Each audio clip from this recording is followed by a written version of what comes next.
हाय मित्रांनो, नमस्कार. मी कविता गायकवाड बोलते. लाईक करा, सबस्क्राईब करा.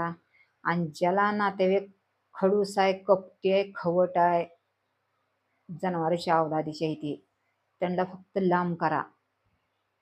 जे जे आई वडील चांगले आहेत ना, त्यांना मी सांगते की नातेवाईकापासून लांब राहावा, लांब करा त्यांना. माझ्या आईबापाच्या घरावर माझ्यावर सगळा खराटा फिरवून ठेवलाय त्याने. ज्याने माझ्या आईला बापाला गोड बोलून खाल्लं, गोड बोलून त्याने माझ्या आईला बापाला चुना लावला, मला रस्त्यावर सोडलं. माझी आज कंडिशन माझी अशी बेकार झाली ना, कुणी ऐकून मी सांगून पण तरी पण short short short short short short सांगा लागले मी. माझी कहाणी बुडापासनं मुळीपासनं जरी सांगत गेली ना मित्रांनो, बहिणीनं, माझी कहाणी लय मोठी, लय संकटात मी, लय संकट आहे माझ्या. वयाच्या 10-12 वर्षापासून मी संकटात आहे.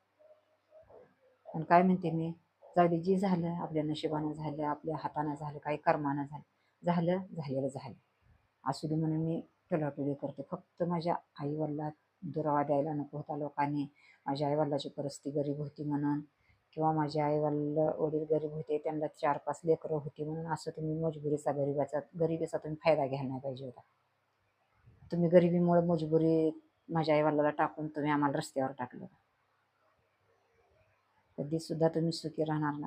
कोणी माझं व्हिडिओ बघून मला मारा, हाना, तोडा, काहीही करा.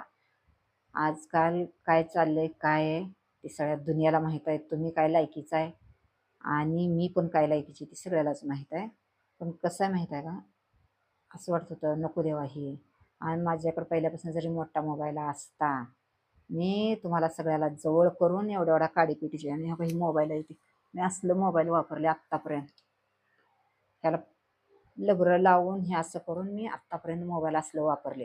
माझ्या परत डोक्यात आले की सगळ्यांनी मला गद्दारी केल्यावर, माझं 4थं ऑपरेशन झाल्यावर मग माझ्या लक्षात आले की लोक कोण कशी आणि काय कशी.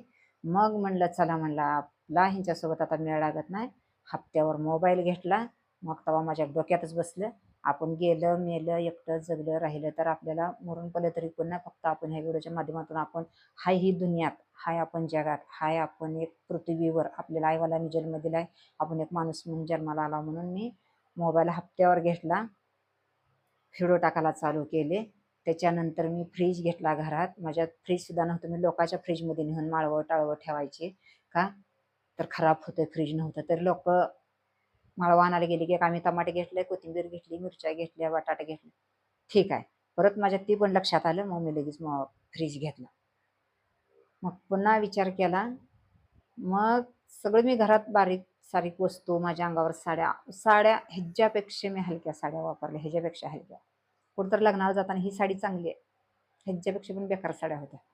असं मी एरळवणी जायची, कधी कोणाच्या लग्नाला जायची, कोणाच्या लग्नाला नाही जायची. बोलवायची लोक, मान पान द्यायची, पण मी चिरमुटून गळ्यात नाही, कानात नाही. साड्या असल्या आपण कसं जायचं, काय करायचं. चांगलं बाया साड्या डागडूग घालून येते, त्यामुळे मी कोणाच्या लग्नाला सुद्धा जात नव्हते. तर आता कपाट गच्च भरले साड्यानं. काय त्याचा उपयोग आहे. माझी हवस मौज, माझ्या ताकद वय निघून गेलं. आता साड्या त्या कापड आहे, खायला प्यायला काय तर इलाज नाही त्याला. काय त्या कापडाला आता मी मरून पडले तर ती कापड मला लाकडात जाण्यापेक्षा त्या कापडात जाळलं तरी मी जळून कापड अजून राहते.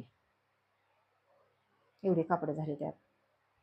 माझ्या लेकराशांना मला 2 लेकरांना मला 1 लेपाट पांघराला आणि 1 लेपाट हातराला होतं. तर आता कपाटन ते खाटन गादीवर आणि त्या ह्याच्यावर लेपाटीन हातरासन पांघरासन गच्च भरले. आता ते धुता धुता दसऱ्यात आणि दिवाळीत वैताग येतं, अशी परिस्थिती आहे. पण देवा लय माझं सोडून सत्पन बघू नको. लाईक करा मित्रांनो, सबस्क्राईब करा, फक्त मला सपोर्ट करा, माझ्या व्हिडिओला उचलून धरा.